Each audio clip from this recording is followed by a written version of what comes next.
Let me say something that may feel uncomfortable at first. Some businesses don't struggle because the market shifted. They don't struggle because the strategy was flawed. They don't struggle because the numbers suddenly stopped working. They struggle because the family underneath them is misaligned. When family alignment starts to weaken, it shows up in operations. Decisions slow down, meetings get tense, key people hesitate, and everyone assumes the business is the problem. But sometimes the business is structurally sound. The strain is actually relational. And if we don't name that honestly, if we don't confront that, we'll keep trying to fix execution when what's needed is clarity. I'm Garrick Francis.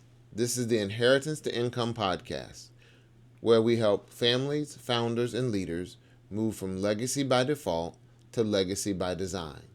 If you're building something for the next generation and you're not quite sure what comes next, you're in the right place.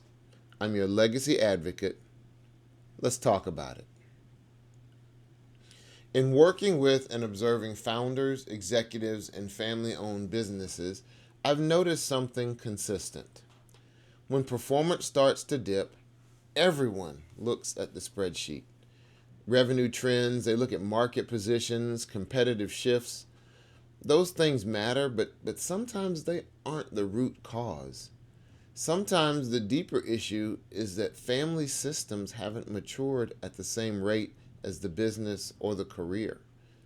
The business grew, promotions kept coming, leadership complexity expanded, but clarity and authority and expectation did not. That gap eventually shows up somewhere. At home, at work, probably both. If this episode has grabbed your attention, please hit the like and subscribe buttons and share it with someone who might benefit. Now, let's go a little deeper. When family and business overlap, and they almost always do, clarity requires more discipline, not less. Family relationships are built often on loyalty, on love, and on shared history. Business relationships require defined authority and accountability. If these boundaries aren't intentionally designed, things blur. Feedback begins to feel like it's personal instead of professional. Performance conversations get delayed, and the what comes next discussions, they get pushed aside altogether. Decisions begin to drift towards consensus when they should be clearly owned.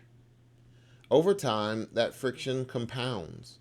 And the problem isn't competence, it's role clarity.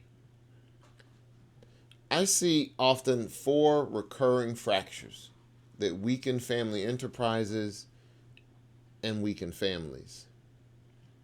The first is unnamed authority. In practical terms, that means no one is fully sure who has the final say. Titles might exist, but behavior tells the real story. Who do employees defer to when things get difficult? Who do vendors call when something goes wrong? Whose approval feels necessary before any action is taken? If those answers shift depending on the context or the authority, that's not structured.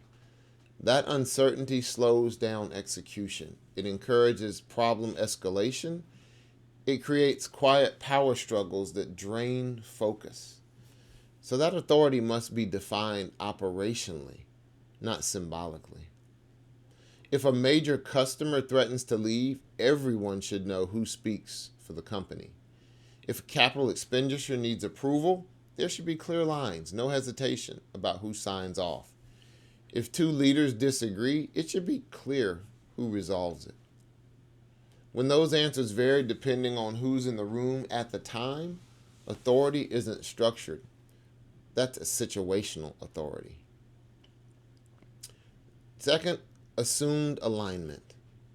Families often believe they're aligned because conflict hasn't surfaced. But lack of visible conflict is not proof of alignment. Alignment shows up when priorities are actually tested. What happens when growth requires reinvestment instead of distribution? What happens when one family member wants to expand and the other family member wants stability? What happens when risk tolerance differs? What happens if one member wants to exit operationally but remain financially involved? Business as usual is a term that signals eventual failure. I've seen families who believed they were aligned until one real decision had financial consequences.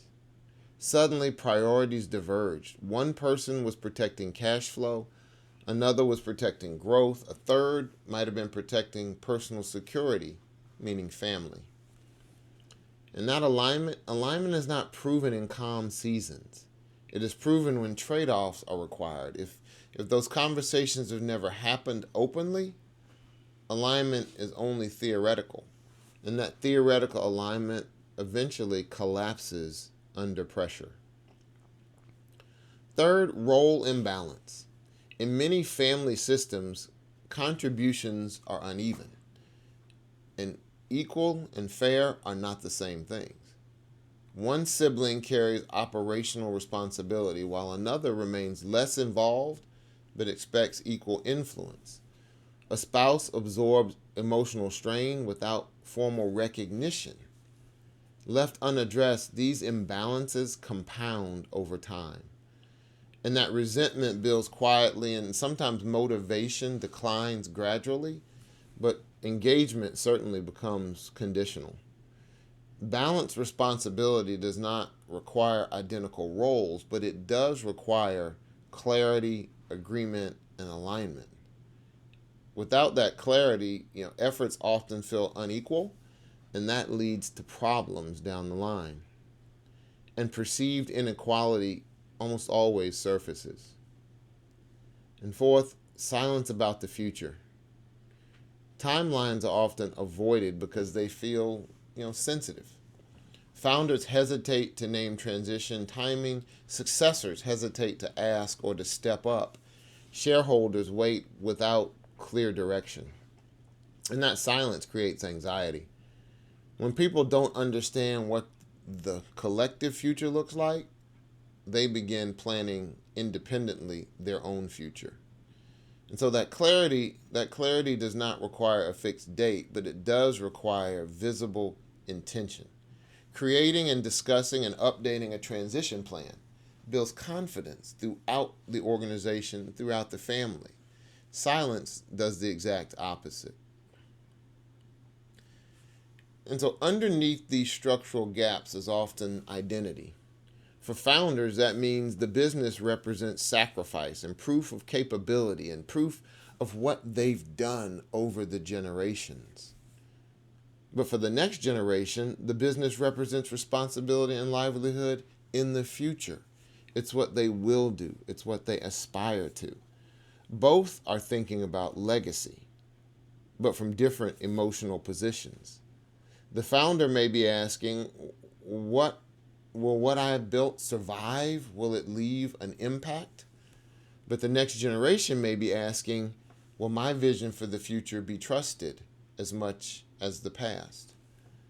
Those are not competing questions. But if they're never spoken out loud, this protection can turn into control, and the uncertainty can turn into disengagement. And that shift from builder to steward requires conscious choice. And the shift from follower to leader requires acknowledgement and reinforcement. Stewardship means designing authority that outlasts personality. In the case of a family enterprise can appear healthy externally when tension is bubbling up internally.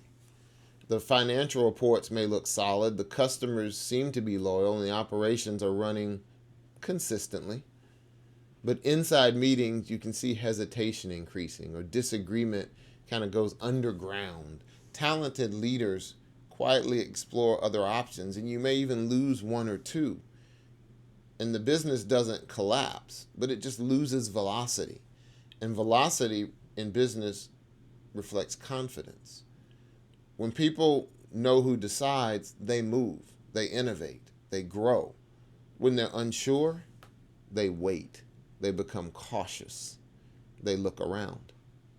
So waiting becomes delay, and delay becomes missed opportunities. No one calls that a family issue. They always call it a performance issue. And most families understand these dynamics intellectually, maybe emotionally. The challenge is initiating these unaccustomed conversations required to correct them in time. It takes discipline to define decision rights explicitly. It requires maturity to establish transition timelines. And it demands humility to design authority structures that reduce dependency on just one person, especially the founder. Avoiding these conversations may preserve comfort temporarily, but that temporary comfort is not continuity. Continuity requires intention and structure. Estate plans don't resolve authority confusion. Operating agreements do not replace hard conversations. Advisors, they can help structure your assets, but only the family can structure trust. Conversations must precede documentation. And clarity has to come before the transition, or that transition becomes far more difficult and far more painful. So, alignment begins with these 4 conversations. What is the long-term purpose of this enterprise? Is it designed to last? Who has defined authority in each operational domain? It's okay to separate those. Sometimes separating the operational domain actually creates space for innovation in the future. What is the intended transition path, even if it evolves? Having some idea of where we want to go actually provides space for growth and evolution into different areas, different markets, different opportunities. And what legacy are we seeking to build or continue as a business and as a family? Having those legacy conversations about generational strength, what we hope future generations to gain from the foundation that we have created, is an enabling conversation. These types of conversations reduce ambiguity and they strengthen trust. So generational wealth depends on generational maturity. And that maturity includes clear authority, defined expectations, emotional regulation under pressure, and public reinforcement of transitions. These types of structures protect relationships and they reduce assumptions and they preserve dignity. And there's a severe cost of avoiding these types of conversations. It costs time, it certainly costs talent as people begin to exit, and it reduces momentum. This design clarity is far less expensive than these unmanaged tensions. If your organization is slowing down and you can't quite explain why, don't just review the numbers. Review the conversations that you haven't had. Review those you have had. See where the gaps are and have some more unaccustomed conversations. So here's the 30-day alignment challenge. Within the next 30 days, define one authority domain clearly. Schedule one postponed conversation. Outline one preliminary transition intention. So the progress here does not require perfection. It requires movement towards clarity. And schedule one legacy conversation. What do we want this to mean 2 generations ahead? That's how we require movement towards clarity. Your business may not be failing, but if the family system beneath it lacks alignment, strain will surface eventually. And so this authority clarified reduces tension, and the alignment you create strengthens trust. And the conversations you hold prevent conflict later. We spend millions of dollars, hold retreats annually, and talk extensively about corporate succession. but often we invest very little time, effort, money in family succession. If this conversation surfaced something important, I urge you to take the succession readiness audit linked in the description below. And remember, inheritance may begin by default. Legacy requires design. I'm Garrick Francis. God bless.